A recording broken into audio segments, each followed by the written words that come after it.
막말 논란이 끊이지 않았던 현병철 국가인권위원장의 후임으로 서울지방법원장 출신의 법조인이 인선됐습니다. 인권단체들은 이번 인사를 밀실로 규정하고 있는데요. 유명무실해진 인권위의 위상을 되살리려면 인권 가치 판단이 미흡해질 수밖에 없는 법조인 편중 현상도 해소해야 한다고 강조합니다. 국가인권위 제자리 찾기 공동행동의 명숙 집행위원을 만나봤습니다. 그러니까 인권위원장을 청와대가 어제 민경욱 청와대 비서실장이 이성호 씨를 내정했다고 했어요. 근데 이성호 씨는 지금 현직 서울지방법원장이고요. 계속 남부지법부터해서 법원 판사로 계속 있었던 분이에요. 그러니까 흔히 법조계 엘리트라고 얘기하죠.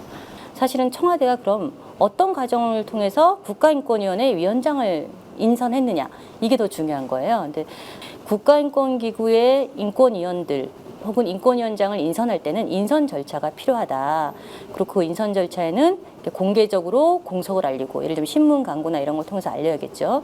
그리고 그 속에서 다양한 계층이 지원할 수 있도록 하고, 그다음에 시민사회가 의견을 청취할 수 있게 하고, 이런 상황에서 인선 기준을 정해서 인선해야 한다라고 하는 공고를 수차했어요.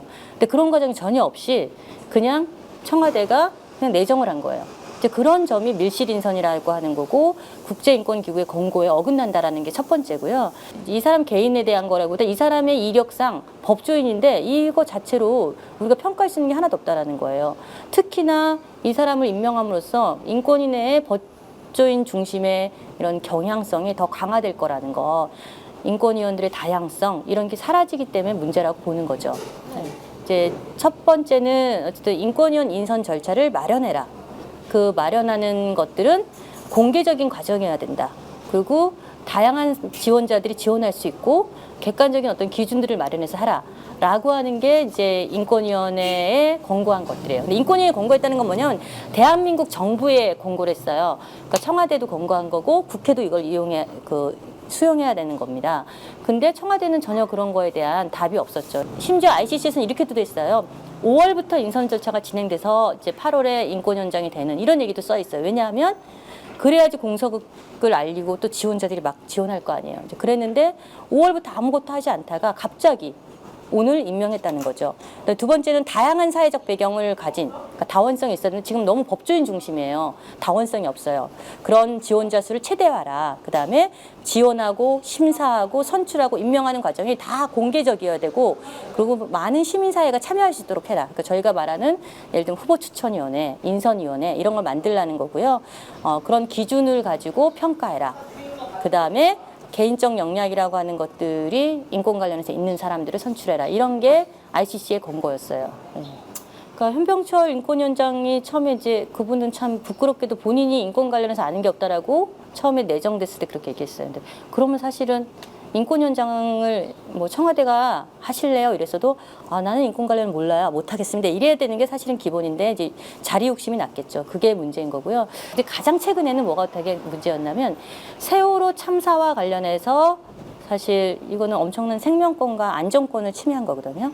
근데 올해 10월에 유엔 자유권위원회 심의가 있습니다. 한국 정부. 매년 5년마다 하는데 조사관들이 쓴 한국 인권 상황과 관련해서는 세월호 참사와 관련한 생명권, 안전권이 들어가 있었어요. 근데 그거를 삭제했어요. 현재 인권위원들이. 그리고 통합진보당 해산 이런 것도 삭제가 되고요. 이러면서 사실 한국의 인권 상황을 외국에 알리는 것들을 제대로 하고 있지 않습니다.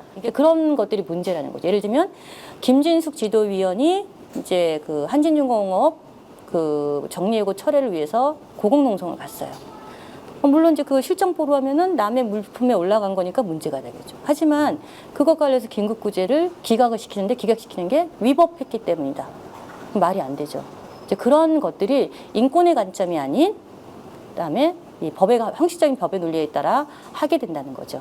인권 침해를 당하는 사람들이 사실은 인권 침해 당하지 않도록 구제될 수도 있고 인권에 맞게 법이 개정될 수도 있는 거예요. 근데 오히려 반대로 가게 되면 법에 맞게라고 하면 그러면 법이 인권을 침해하는데 그 법의 인권 침해에 대해서 아무것도 시민들도 할 수 없는 거예요. 인권기구가 그걸 해줘야 되는 건데 안 해주면 그런 점에서 문제가 되는 거죠.